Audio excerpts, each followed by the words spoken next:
Ketika ada pilihan pemenang karya arsitektural Istana Negara di calon ibu kota baru diumumkan, saya ilfil. Maaf ya, asli saya hilang feeling. Ilfil bukan pematung atau perupa yang karyanya luar biasa tersebut yang membuat saya ilfil, namun lebih karena keilmuan arsitektural ruang, bangunan tata kota yang bablas gak berkarakter itu yang saya lebih melihatnya tidak keren. Mungkin ilmu saya rendah, jauh lebih rendah dari si pemilih yang memenangkan karya perupa legendaris tersebut. Tapi dalam hati saya berkata, toh nanti kalau New Mind menjabat, ibu kota baru nggak akan jadi kenyataan dan pindah ke Penajam tersebut.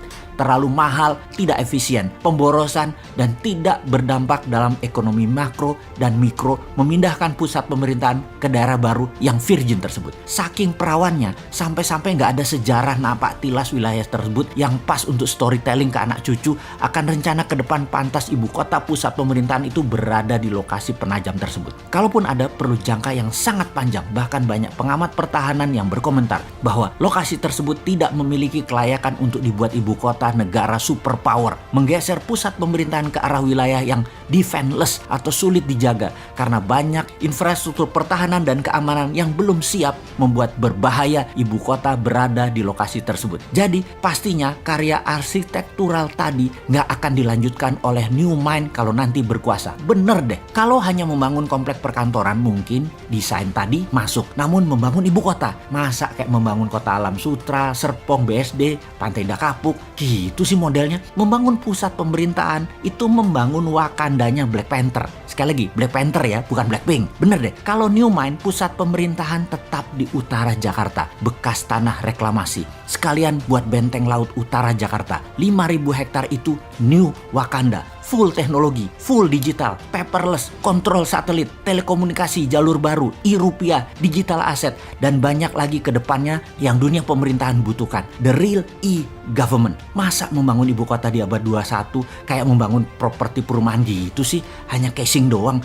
Malu-maluin aja nih bernegara kalau begini. Kembali ke lokasi Penajam. Apa yang kita lakukan oleh New Mind? Tetap dibangun dan pasti dibangun oleh New Mind, namun dijadikan seperti kota Seattle. Penajam akan jadi Seattle-nya Indonesia, yaitu pusat perekonomian high-tech. Kalau sahabat ke kota Seattle di Amerika, kota ini benar-benar by design. Pusat teknologi seperti Boeing, Starbucks, dan banyak lagi infrastruktur ekonomi mendukung kota tersebut. Strategi ibu kota ke Penajam jauh dibandingkan dengan strategi membangun kota Seattle. Nggak sedetail Seattle. Jadi nggak usah dilanjutin deh Penajam. Sementara Seattle tuh hanya kota loh, bukan pusat pemerintahan sebuah negara besar. Lalu New Mind bagaimana rencana untuk Penajam tengahnya Indonesia itu? Pertama, membangun pelabuhan laut dan bandara dengan 3 airstrip. Besarnya bandara tersebut adalah untuk 100 juta kapasitas penumpang per tahun. Kemudian swasta besar dunia dikasih fasilitas untuk membangun di sana tanpa pajak selama 25 tahun. Beri tax holiday di sana. Yakin pasti Disneyland akan membangun di sana. Universal Studio akan bangun di sana. Bangun pusat hiburan dan MICE di sana. Pusat kesehatan seperti di Penang, Malaysia dibangun di sana. Pusat kesehatan yang murah, efisien, dan dokter serta semua sarana kesehatan terbaik ada di sana. Semua warga tinggal di sana selama 10 tahun tidak bayar pajak di kota baru Penajam. Bisnis tidak bayar pajak selama 10 tahun. Apapun mulai dari yang kecil-kecil hingga pabrik mobil, pesawat terbang, pabrik kapal laut, dan lain sebagainya free tax.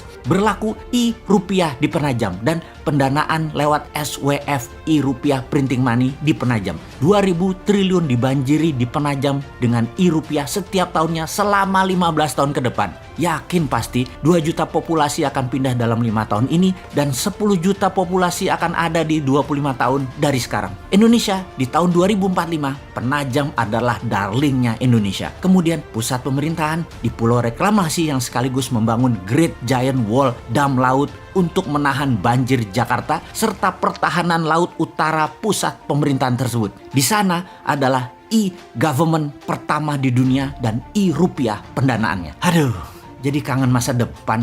2024 kok masih jauh ya.